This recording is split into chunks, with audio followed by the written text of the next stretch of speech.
We're looking at a property that is in foreclosure. It's actually going to be foreclosed at the courthouse steps in about a month, but wait, we are going to stop that sale. And I want to talk about this new wave of foreclosures coming on the market, and what does that mean for buyers and what does that mean for sellers? Now, I'm going to take you in the house, but I'm going to primarily focus my attention on what does this new market look like with the onslaught of foreclosures coming on the market right after this.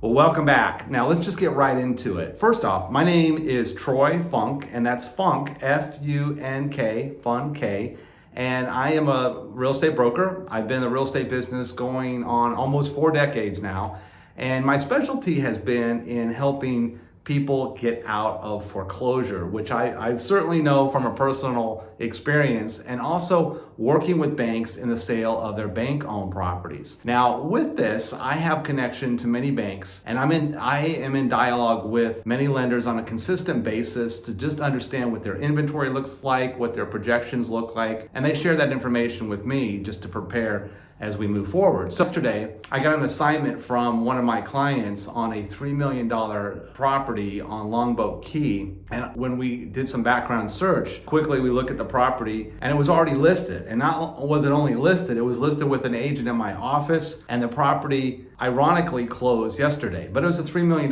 property that if the seller had not sold the property yesterday, it's a property that we would be representing the bank on. Now, they notify me of properties before the properties are foreclosed, just to give me a heads up, and also basically to give them a heads up. So I do the inspection on the property, see if it's vacant, and then how do we negotiate a cash or keys from the seller and move forward in marketing the property once the bank actually forecloses and takes title to the property. Let's just kind of go backwards a little bit and discuss where we've been, where we are right now. Now, pre-pandemic, everything was more in of course, everything was kind of going at a normal pace, and COVID actually changed all that. COVID froze the foreclosure market. In many cases, banks could not foreclose. That just absolutely froze that momentum up. Well, even in a good market, foreclosures are absolutely part of the process of the economics of borrowing money on real estate. Understand, foreclosures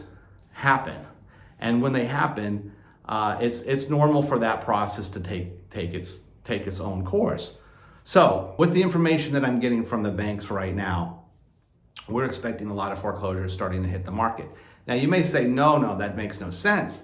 I mean, we have seen the highest spike of appreciation in real estate in over a decade, right? I mean, properties went up in some cases 30% in 1 year. So even if a seller was in financial hardship, their real estate went up. So therefore, why would they still be in foreclosure? Well, there's a lot of owners out there that are not making their mortgage payments, and they have been able to hold back that process for some time now. Well, those holdbacks in many cases are all off. All bets are off. The banks can foreclose, and it's just taking a time to go back in the cycle. Now, we're not talking about the price of lumber, where at one day the price can be this, and then the next day it can go up, and then it can go back down based on supply and demand. Real estate's a little more complicated. When you have a seller that's in foreclosure, there's a process to go through foreclosure. Now, you put a pandemic in there, and all of a sudden that slowed the process down. The process then can go back into momentum, which is where we're at. So if you actually look at the courthouse steps right now, you're not going to see a lot of foreclosures coming into the marketplace. You're not going to see a lot of properties that are being foreclosed. But wait, we are in touch with foreclosure defense attorneys on a regular basis, and they're saying the filings are way up, meaning that the banks are starting to refile, get those processes in order. Now, we can stop foreclosure. Now, how do we do that? If a seller, let's just say a seller is facing foreclosure, and they know that's not going to be the best option for them. And let's just say no, they realize foreclosure is not going to be their best option. They give us a call. We have connection with some of the best foreclosure defense attorneys here in Florida, and have other ways of helping a seller stop their foreclosure.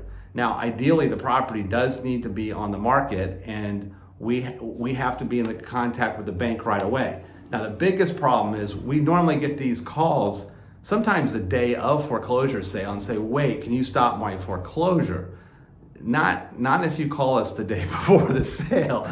No, that's not a reasonable request. I mean, we need at least a couple months typically, or a month. And at that point, depending on the situation, we can connect with a foreclosure defense attorney and basically stop that foreclosure and work with the bank to so we can work towards a better answer for the person that's being foreclosed and also for the bank, right? Because it's a win-win if we can work out a short sale or even just come to a solution. Now, what's kind of different in this time right now that I haven't experienced at all is we are seeing a lot of foreclosures, right? But coming in, but the thing that's really awkward right now is these are sellers that currently, and I want to stress that word currently, have equity in their property. And if they do nothing, they're going to be wiped out. They're going to lose their equity and they're going to actually damage their credit. So it's absolutely critical that sellers that are facing foreclosure address the situation and not at the day before the sale or even a month before. Try to get there a little bit earlier. Connect with somebody that knows what they're doing sooner than later. So it's absolutely critical to get connected with the right person that can help you stop foreclosure. Now, a lot of people have a misconception of what that looks like, right? Who is that person? Well, that person is not, just the real estate agent that had number one in sales in the neighborhood or the person that at the country club. You actually need a specialist. Now, let's just talk about, if you needed heart surgery, you wouldn't find the best dentist in town, or you wouldn't, use your next door neighbor because they're a surgeon. You want to find somebody that is specialized in the craft of stopping foreclosure, that's had a long history with working with the banks. Now, as a resource to you, I have a website that provides a lot of really helpful information, and you're welcome to look at that and just kind of evaluate how that may help a seller in their position with the circumstance of facing foreclosure. So that's how we help sellers. Now, how do we help buyers? Well, we're always looking for qualified, smart buyers, right? Now, I mean smart because when you buy a property that's in foreclosure, it's not necessarily going to be in great shape. And by that, what I'm going to do is I'm going to show you this house that we're representing now. As we walk to this property, you can see it needs work, right? The house is a mess. It needs to be cleaned up. That's not uncommon for a property that is going through foreclosure, or even after the bank's foreclosed on it. You'll see homes need a lot of repair. That's not always the case, but in a lot of times that's the majority of the cases. Now, why is that? Now, understand, a person that's losing their home to foreclosure is typically under a severe amount of stress, and they're going through a trauma in their life, death, divorce, or just they've had something traumatic happen, and they're trying to get through that process the best way they can. So, cleaning the house is not going to be a priority, and sometimes it's a matter of how fast they can get out of that property. So it's not always fair to judge a home when you see that it needs so much repair.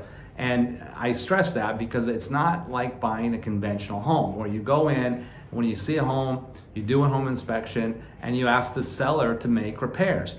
On a pre-foreclosure property, the seller's not going to make any repairs. The home is sold property, condo, home, whatever it is sold as is. So you're getting all that furniture, all that stuff typically with the purchase of the property, whether you want it or not. But that's the opportunity. That's the opportunity to buy below market value, clean the property up, and then you have an asset that's worth more than what you paid for it because you put some sweat equity in there. So buying a pre-foreclosure can be a great opportunity if you're looking to build wealth. Now, I want to share some information with you. I have a newsletter below. If you sign up for my newsletter, I will keep you informed on properties that we have coming on the market, that go on the market, should I say. as we handle the whole entire state of Florida. We just sold one in St. Augustine. We just had a home sale last week in Windermere, in Orlando, Miami, and all over the place, all over Florida. Because we're specialists in handling pre-foreclosures, we can help people through that process. So with that, being a specialist, we get properties all over the state of Florida. So again, I encourage you to sign up for my newsletter so we can keep you informed of properties if you're looking for an opportunity. Now understand, if you're looking for a home that's in pristine condition, that's typically not going to be a bank-owned or a pre-foreclosure. So again, the opportunities are there as a buyer if you go in there and purchase a property knowing that, yes, it's going to need repairs, yes, it's going to need work. Now, on pre-foreclosures, bank foreclosures, do they take financed offers? It depends. Now, understand it's a free market. So when the property goes on the market, it's exposed to the whole market, and typically we're looking for the strongest buyer. But that doesn't mean that the seller or the bank won't take financed offers. Now, I know in the former days that was not the case. I mean, we would have such an onslaught of buyers looking at property that we wouldn't always see people with financing being able to secure properties like this. So that's always subjective. It always depends on where the property is at and such.